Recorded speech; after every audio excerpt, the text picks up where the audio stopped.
Despite the federal government's vow to provide all minor children with a free public education for thousands and thousands of kids in the U.S., it's an empty promise. After years of pressure from parents and educators, in 2001 the U.S. Congress passed the No Child Left Behind Act, ostensibly to overhaul the public education system. However, all this legislation did is to saddle students, teachers, administrators, and districts with heavier burdens, including more tests, punitive measures, and more certifications without actual funding to make any changes. So the poorest school districts, the ones that are already suffering and in need of the most help, have an even harder time.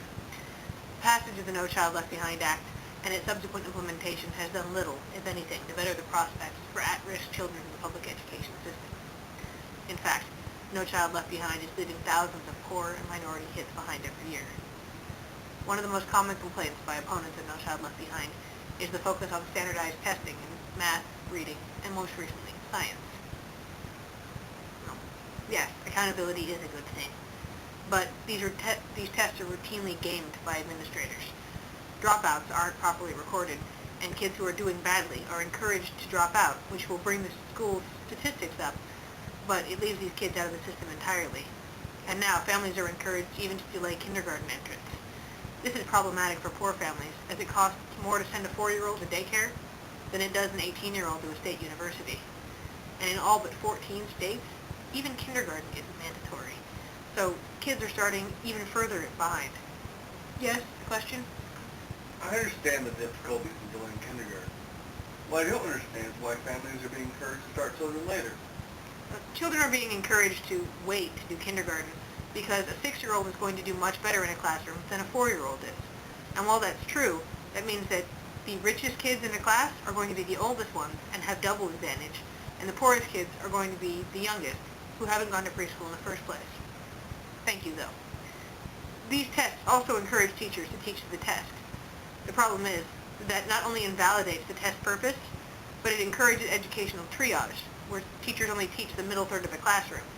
The top third is going to pass anyway, and the bottom third isn't going to pass no matter what you do, so it's a better return on your investment for your time. It also quashes teacher creativity, and worries about merit pay and making adequate yearly progress only apply to poorly performing schools, which, despite 5 years of No Child, are generally in poor urban minority communities. Rich districts can afford better teachers who use a more holistic approach to education, and so their children do better on these tests, which means that they can do inspirational teaching without fear that the school is going to be shut down. Another side effect of the testing is that art and sports and music and history, things that kids actually enjoy, are being taken away, which is sort of sad. Unfortunately, no child doesn't care about how creative a teacher is or how motivated or how much they love their job. The Act is only concerned with a checklist of classes and tests passed, which leads to a determination of highly qualified.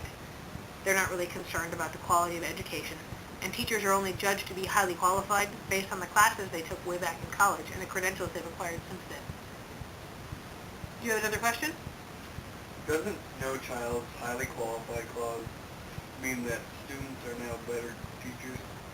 No, students aren't getting any better teachers, and good teachers are even getting kicked out. The teacher of the year in Montana had his license taken away because he was teaching at a 6 through 8 middle school instead of a K through 6 elementary school and was no longer considered highly qualified. And teachers are burning out. When schools end up with a vacancy, they fill it with rotating substitutes instead of putting in a teacher who isn't highly qualified. So these poorer students are starting out academically behind, and they're going to lower performing, less safe schools where they're taught by teachers under more pressure and are seeing their extracurricular activities and their non-tested subjects disappear.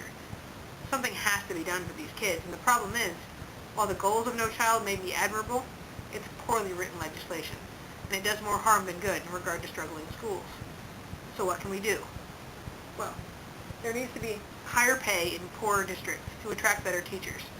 There needs to also be funding for extra school and extracurricular activities like sports and drama classes, and for non-academic classes like art and PE and music. This creates a more holistic learning environment and gives kids a reason to go to school. And Head Start and similar programs need to expand to offer better resources to poor families, because otherwise children are starting even the first grade way behind.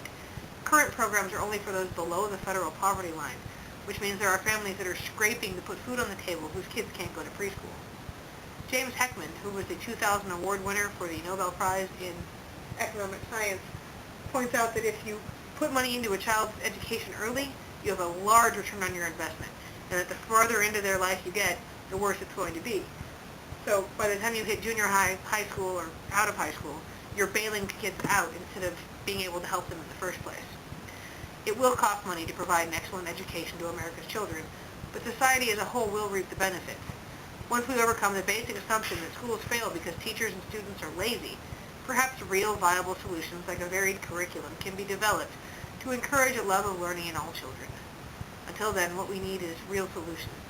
We don't need empty platitudes and bad legislation.